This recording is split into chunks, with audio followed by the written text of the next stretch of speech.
mechanical DRBFM example. I hope that example is thorough enough, even though it was all based on assumptions, but I hope you guys are getting the idea on how to build your mechanical or hardware DRBFM.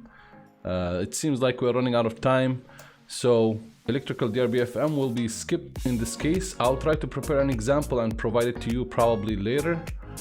And as you know, electrical DRBFM, if you want to take it as exercise, you can go to the PCB in here and build a DRBFM around it and explain all the details. And you can create either part of electrical DRBFM as systems DRBFM, or you can keep it as electrical and talking about the PCB and all related components, properties of each component, adding references for the data sheets of each of those components, doing power consumption analysis, doing energy analysis, and so on. Software DRBFM is needed in most products. In this case, we have a product that have his own dedicated software. So software DRBFM is a good practice as well, so that you can capture all the components that are playing a main part to the system and capturing any defects or any flaws in your development to be able to deliver a finalized software or a hardware that is durable enough and pleasing to the customer in the same way.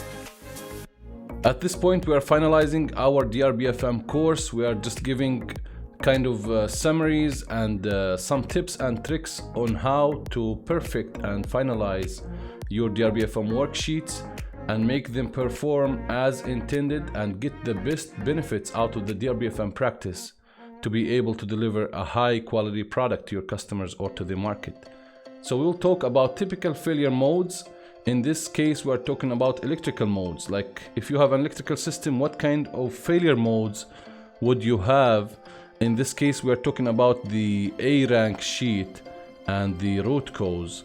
So that's where you would use those terms, either in the A rank sheets or root cause. As you know, and as you saw previously, in A rank sheet, you want to dig deep dive into the root cause, and you can create a dedicated root cause for that specific concern or problem, and finding what that problem is about and what is the source of it. So one of the famous problems is in the electrical DRBFM is open circuit. So you can read through this. You can have sometimes conductor pattern fusion. You can have open circuit due to corrosion or ice formation, incomplete mating, arcing, contact points are freezing, slide debris rides up, solder detachment. Then you have short circuit. What are the root causes of the famous short circuit failure modes? You can read through those and keep them in mind as a reference for you. And you have element failure, and you have incorrect operation or an error operation. In this case, you have excess voltage or a voltage drop or a power oscillation, or an incorrect operation due to shattering or magnetism, or due to noise, circuit formation. So those could help you. Probably most likely that list is built on failures that happened in the past that you can call as a lessons learned in this case. For software, you could have a non-operational or incorrect operation for your software. That could be problem in processing time or delay, wrong processing timing, wrong processing ordering, and there is an insufficient coordination between software and hardware, which is a main thing, especially in the example of the projection and assembly. Then you can have abnormal abnormal processing. You can have wrong data initialization.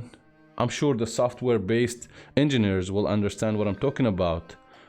And you can have environmental problems like noise, vibration, display response, increased consumption, battery dies in this case, increased calculation load, increased amount of RAM usage, increased part numbers, and so on. So those are typical failures or famous failure modes for the software DRBFM. Most likely it's helpful to come back to this list and try to get the use out of it, just to, especially for the first time you're building DRBFM, probably this list would be important for you. Now let's jump into the DRBFM checklist. We will go through the DRBFM from point A to point Z on how do you do DRBFM in a summarized fashion.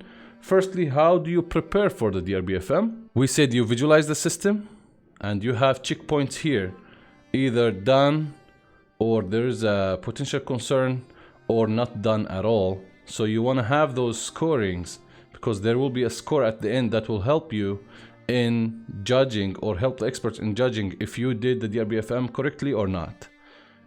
So in visualization, you provide an illustration to visualize the system. You show old versus the new side-by-side views. You include the components of assembly, relevant related parts, install directions, and you ensure clarity.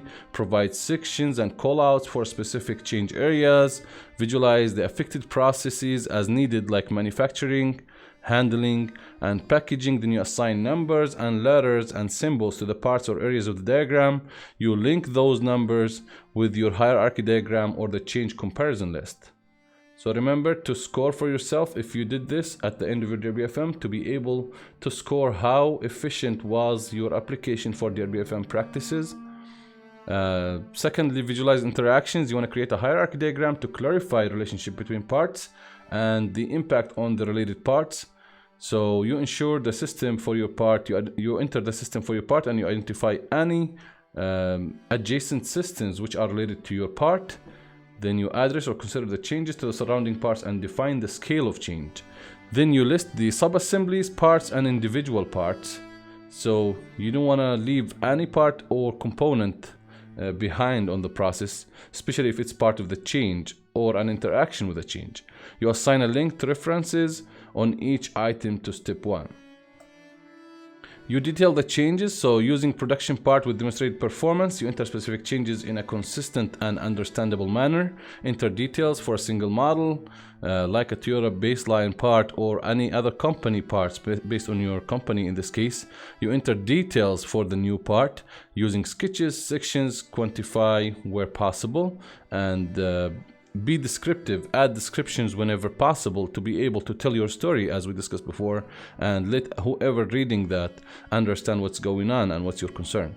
Then you note any supplemental references models. You enter the vital items for each part for comparison, and if the part details have not been changed, you still need to add them and quantify the baseline, changed parts, and summarize the changes.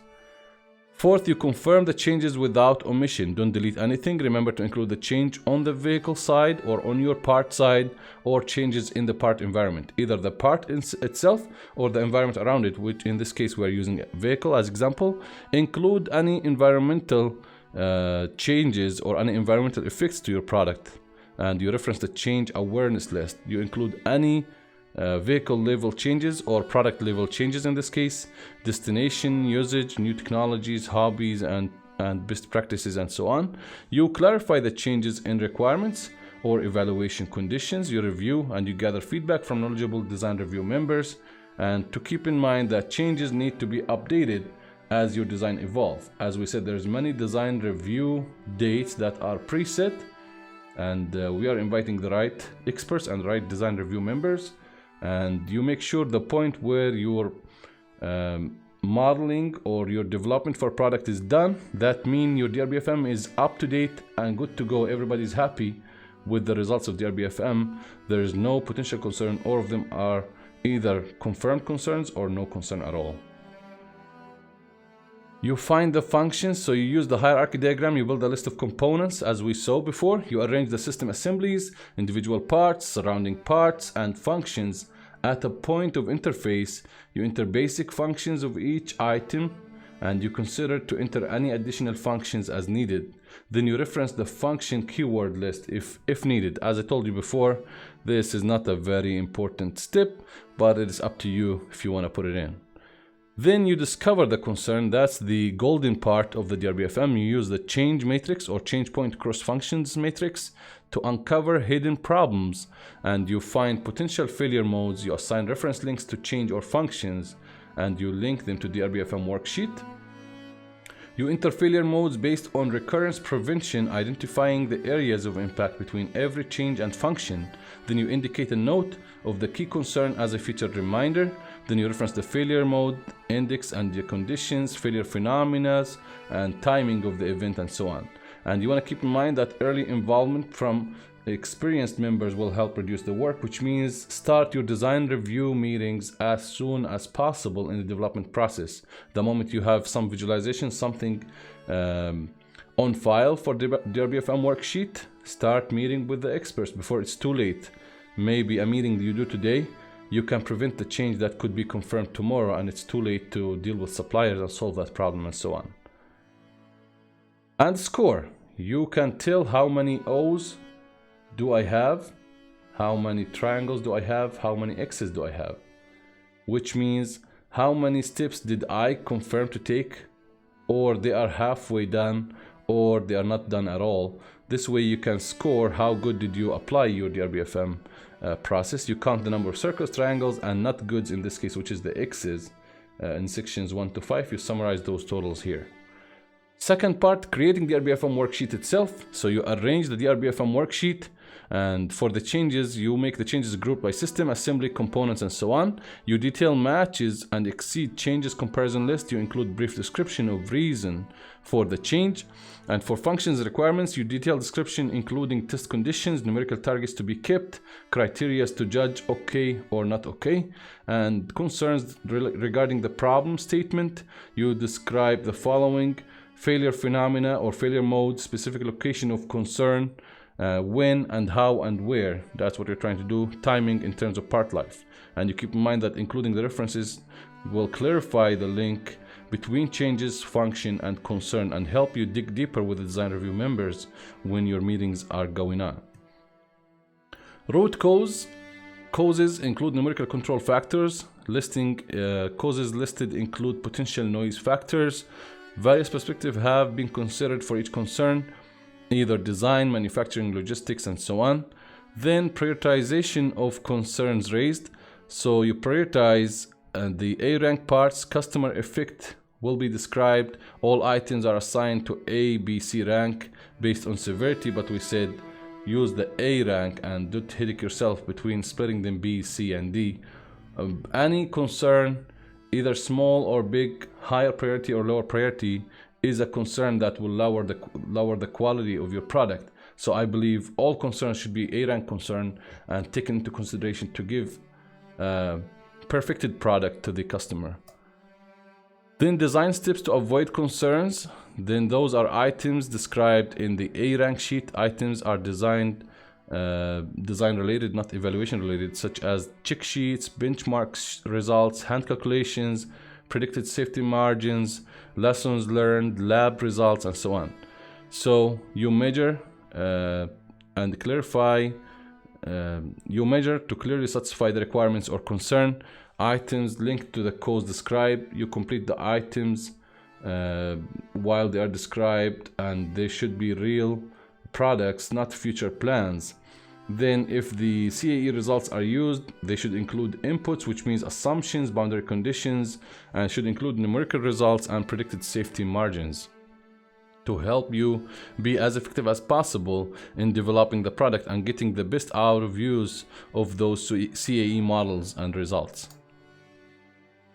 Holding the DRBFM meetings, you do planning communication before the design review meeting. Participant list need to be defined using block diagram, participant tracking list, and you meet the dates, and they should be pre-negotiated with the key design review members that you can't miss in your meetings. Then you create agenda and distribute it to the members, and the participant preparation need communication. Then during the design review, attendance captured to make sure who attended and who's not. You want to discuss the points that are based on root cause. Future actions need to be taken based on root cause. Future actions that are unique or not standard practice, and how you're going to approach them and to solve the problem. They have the name, department, deadline indicated for each action. Deadline corresponds to project milestones. Then you follow through your record of discussion. The record of discussion should be accurate and current. The DRBFM document should be uploaded to the whatever SharePoint you guys are using, and the actions should be tracked to close with a summary of results, either yes, problem solved, or no, it's not solved. There's no gray area, it should be black or white. Then you add scores here as well. So you score down here how many O's, how many triangles, how many X's, then you can tell how good did you apply those checklists for DRBFM process. For the DRBFM flow chart summary, we can summarize what we just said in few steps or one process or 2 pages of process. In this case, you clarify the subject, you specify intentional or non-intentional change points, you specify the functions, you extract concern points due to change, and you dig deep or deep dive to find when and how the concern points occur, and you clarify the effects to the customers, and you clarify how the current design avoids the concern that is executed from the side of engineer or design engineer or DRBFM engineer, whoever is holding the process by that case. Then you continue discussion with the related staff. So you discuss, are there other concerns, or you discuss how design to avoid concerns really resolve the concern. Then you discuss and determine the recommended actions in this case, and you will be good to go to update your change matrix and move forward with your development process.